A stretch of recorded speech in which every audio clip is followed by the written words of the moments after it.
noite a todos. Obrigado por estarem aqui. A gente vai começar então nossa terceira aula do curso livre de Grécia Antiga. E como desde a aula passada, já é uma tradição, tem uma semana, né? Isso no Brasil é um negócio espetacular, uma semana de tradição.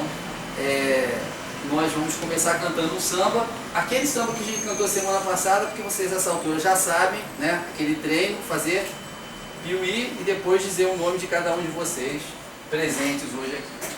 Então a gente vai cantar primeiro o samba e depois falar alguns minutinhos sobre o samba. Aquele mundo vivido que é mangueira, desperta com o apito do trem. Peraí, de novo. Aquele mundo vivido que é mangueira, desperta com o apito do trem.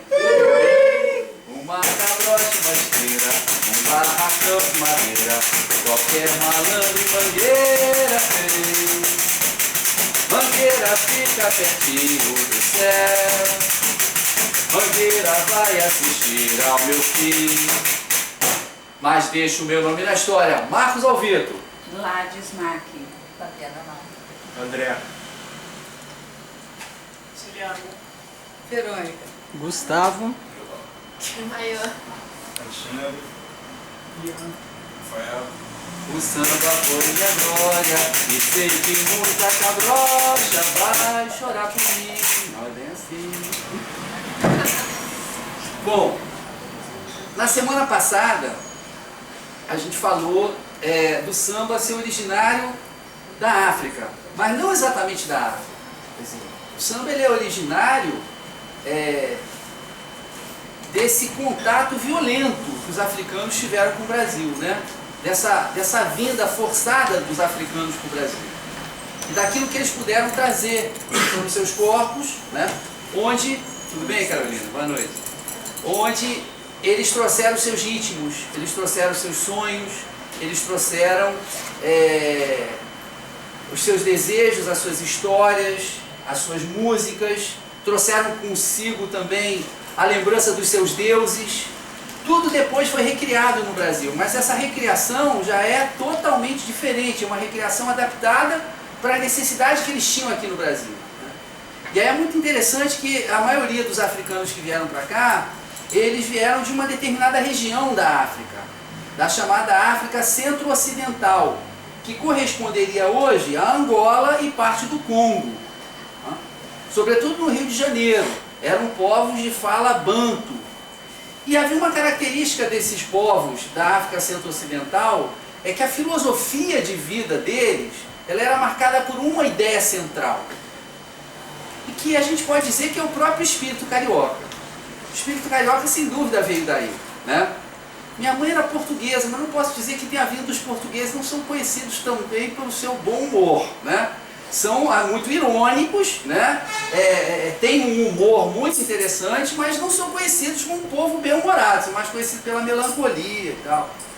E esses africanos da África Centro-Ocidental, eles tinham uma concepção central, que era a concepção da boa vida, né?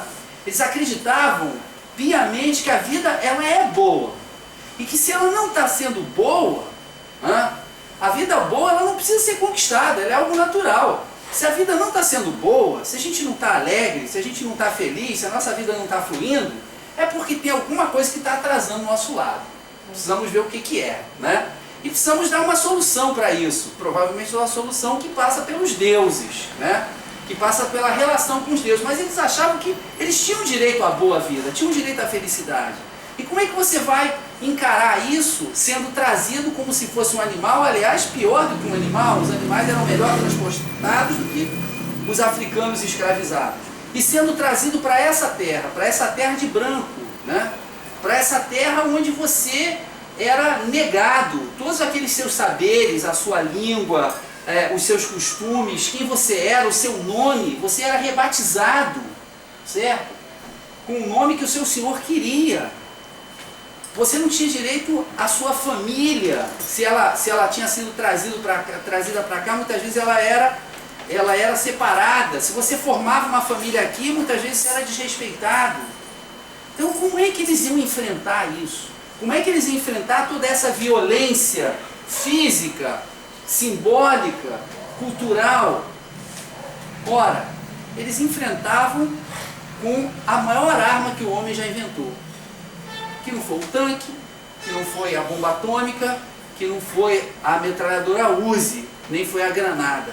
A maior arma que o homem já inventou se chama arte.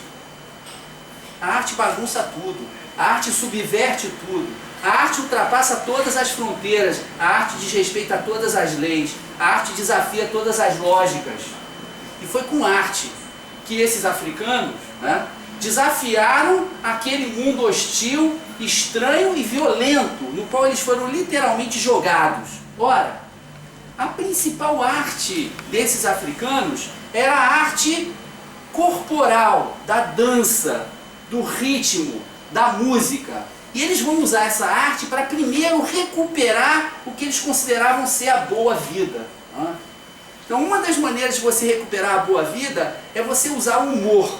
O humor é uma das artes, né, mais incisivas, porque ele te permite suportar, às vezes, uma situação de violência e de injustiça, né, fazendo com que ela seja, ao contrário do que ela é, um motivo de felicidade, no momento que você consegue ironizar essa situação.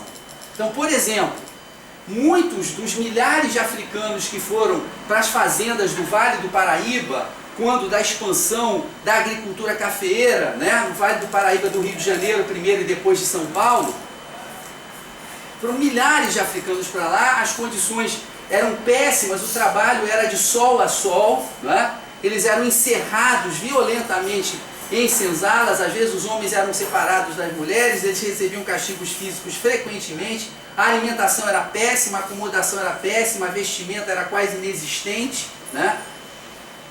As condições sanitárias, o cuidado com eles era mínimo, para não dizer inexistente também. E o que eles tinham? Eles tinham as suas tradições. Então, o que acontecia? Primeiro havia uma coisa chamada macota. O que era a macota? A macota era o grupo de anciãos. Os brancos olhavam os escravos e não diferenciavam entre eles. Para eles era um bando de preto, né? Um mais velho, um mais novo, um com cabelo branco, um meio magrelo, um com a perna mancando de tanto tomar cacetado ou da última fuga que ele tentou empreender, mas eles não. Eles sabiam que era quem. Então a macota era o grupo de anciãos que mesmo na senzala, mesmo naquela condição difícil, eles tomavam as decisões. E é incrível como no mundo do samba, ainda hoje, né, a velha guarda é a tradição mais importante das escolas de samba. A velha guarda é a coisa mais respeitada da escola de samba. Tanto que até, como eu relatei na semana passada, até o mestre Sala e a porta-bandeira, antes, que estão representando a escola, que estão carregando o símbolo da escola, antes deles iniciarem o ensaio, eles têm que ir à velha guarda para que cada um componente da velha guarda beije a bandeira da escola e diga assim: abençoe, pode haver um ensaio, vocês podem começar. A velha guarda deixou. Na senzala era a mesma coisa. Aquilo que a macota não deixava, não acontecia. Independente da etnia? Hã? Independente da etnia? Isso é uma coisa super interessante, Maian. Por quê? Porque vinham pessoas de etnias diferentes, tá?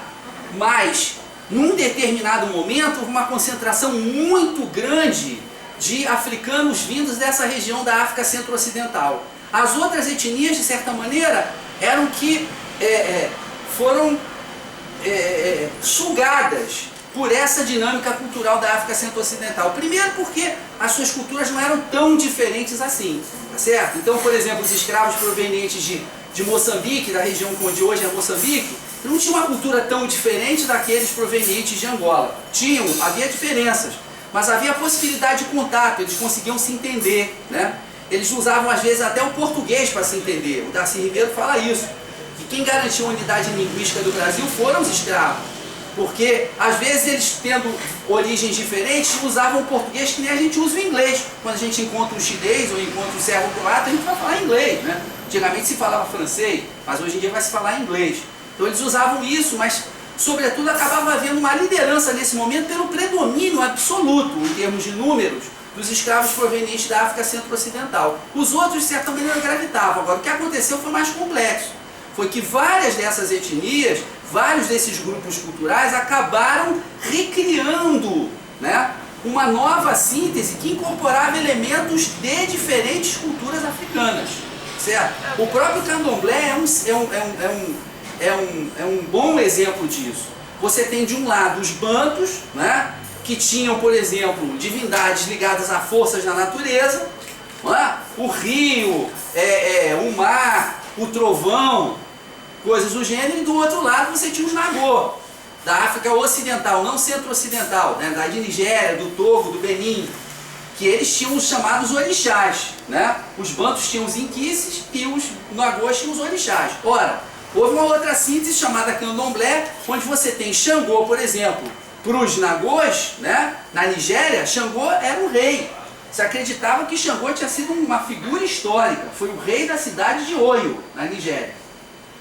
Ele, de certa maneira, se mescla, a gente tem uma fusão muito rica de elementos, mas é uma fusão que é dada pelo calor dos acontecimentos aqui do Brasil, pelas necessidades. Então esses reis, esses deuses são recriados, essa mitologia ela é toda recriada no Brasil, né? Mas os elementos centrais dessa mitologia, no caso do Rio de Janeiro, eles são da África Centro-Ocidental. E essa noção é a noção de boa vida. E como é que eu vou manter a boa vida? Então, por exemplo, eles tinham um jongo, né, que era muito interessante, dessa região do café, do Vale do Paraíba, que dizia assim: com tanto pau no mato, Imbaúba é coronel. Aí parece que não quer dizer nada. Primeiro, percebam como é lacônica essa expressão. Com tanto, a gente pode contar as palavras até. Com tanto pau no mato, Imbaúba é coronel. Né? Não tem nem 10 palavras, não é isso? Com tanto pau no mato, Imbaúba é coronel. Tem 8 palavras. 8. Agora, o que eles conseguem dizer com 8 palavras? Certo? Coronel, obviamente, né? Coronel da Guarda Nacional, era o proprietário de terras. Isso aí não precisa nem, né? Agora, com tanto pau no mato, pau é madeira, certo? Pau é sinônimo de madeira. Na África Centro-Ocidental, como ainda hoje no candomblé, as árvores são extremamente importantes no ritual.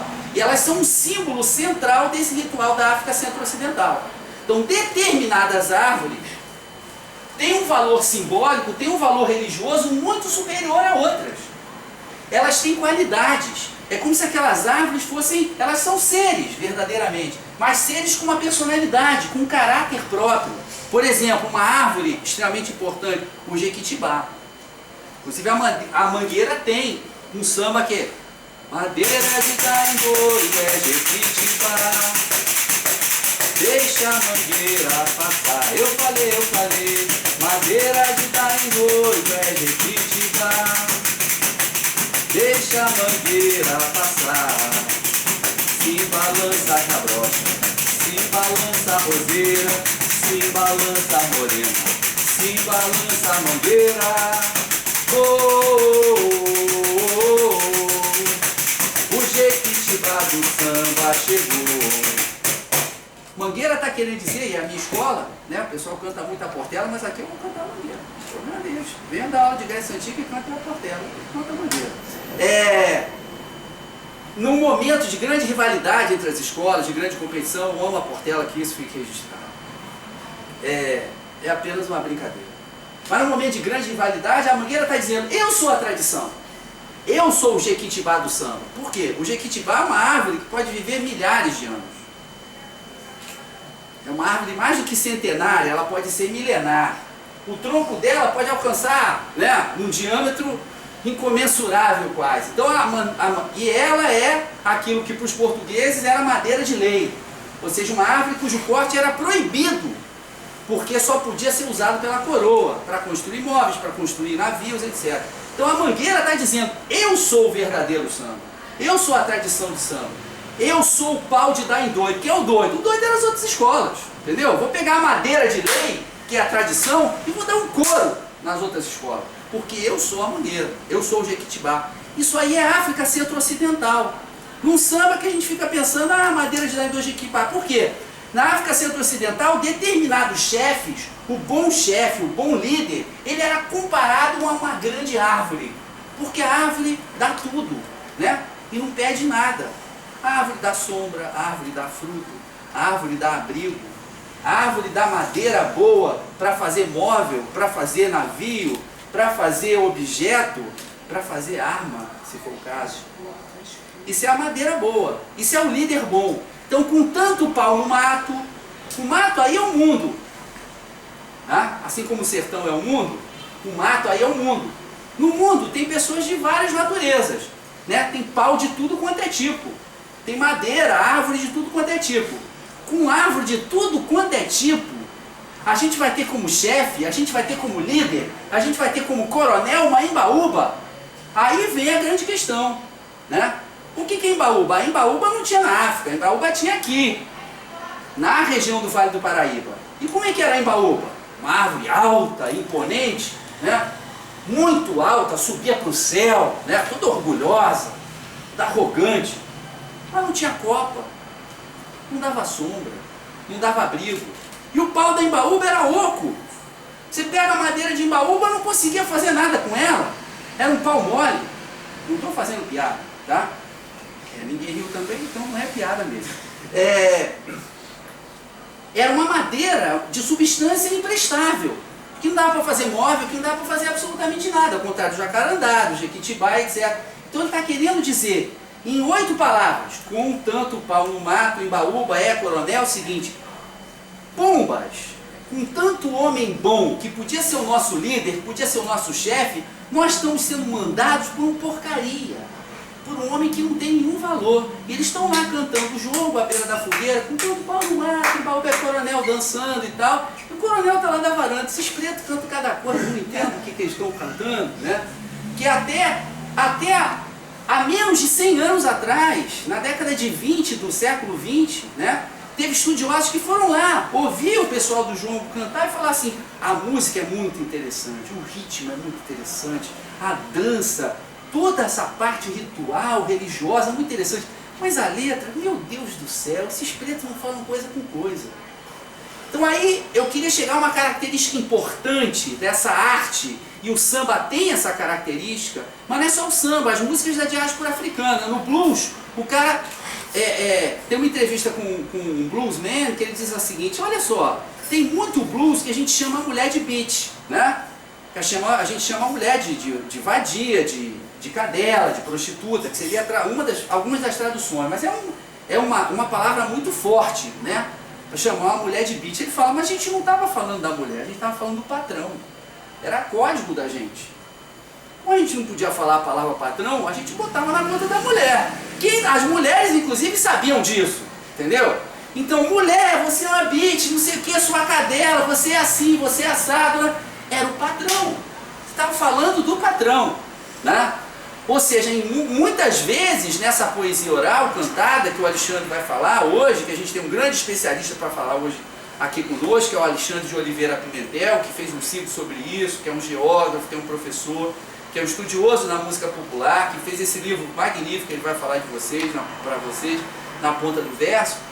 Eram formas artísticas de lidar com a violência, de lidar com a força através da arte, através da inteligência. E o samba faz a mesma coisa, certo? O samba faz a mesma coisa. Um dos meus autores preferidos, o Wilson Batista, né? Ele sofreu de início uma perseguição da polícia, da censura do Estado Novo, porque ele cantava malandragem.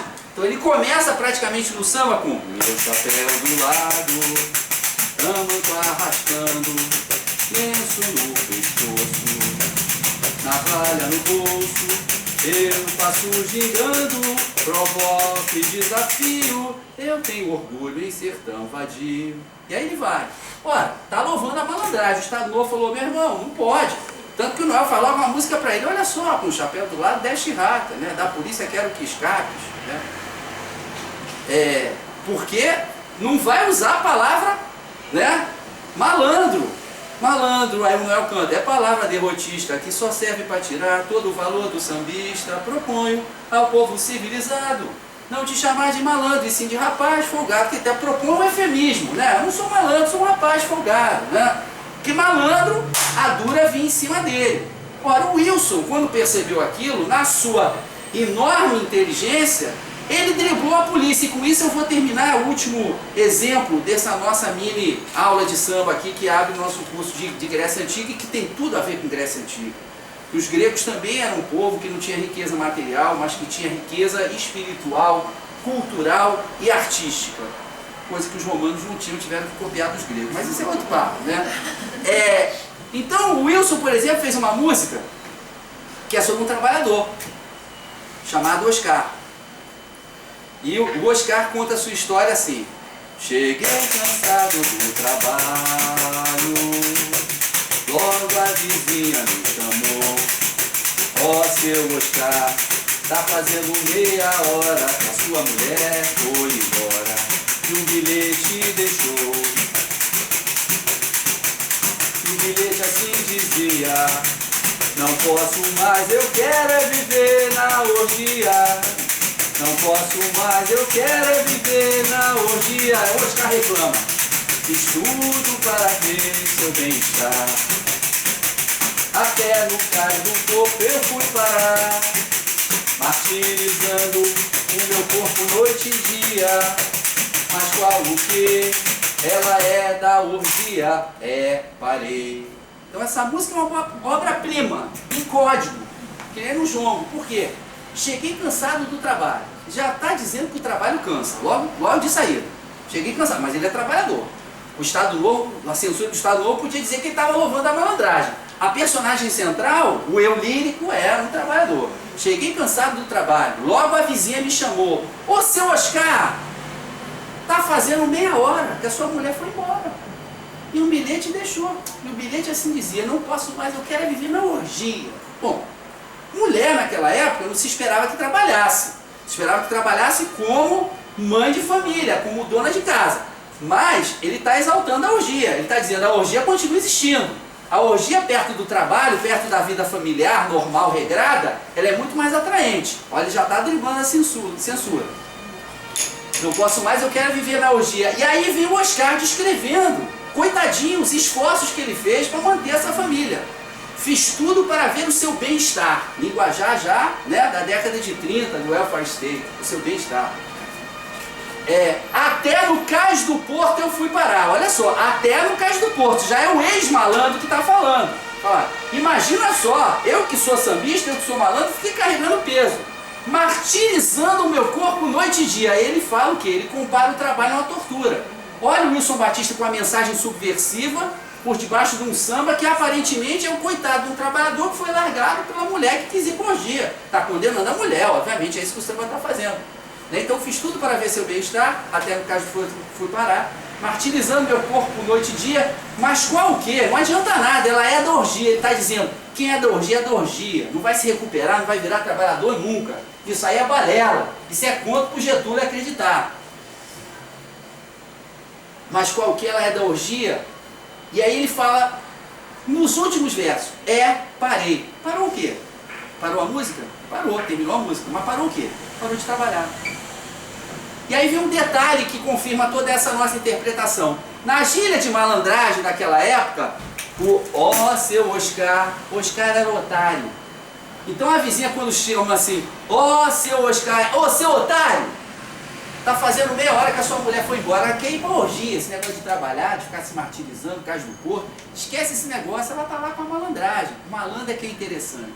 Então você vê como, em pleno Estado Novo, uma das ditaduras mais ferozes que o Brasil já teve, e acreditem, senhores e senhoras, o Brasil já teve ditaduras ferozes. A do Estado Novo foi ferocíssima, tá? Foi ferocíssima. Cometeu muitas, mas muitas barbáries.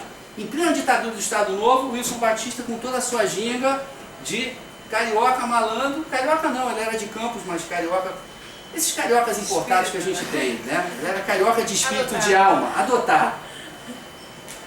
E torcedor do Flamengo, obviamente, eu vou louvar aqui incessantemente o Flamengo e a Mangueira, vocês vão ter que aturar, se quiserem, os botafogueses que dêem um curso de Grécia Antiga e louvem o Botafogo. Eu vou dar o meu curso de Grécia Antiga, eu vou louvar o Flamengo, vou louvar a Mangueira e vou louvar o Wilson Batista, porque é um drible sensacional numa música que parece simples, que parece ser uma crônica simplesmente de uma mulher que abandona o homem, mas na verdade é uma maneira inteligentíssima de driblar a censura, de exaltar a malandragem, de criticar o trabalho, né?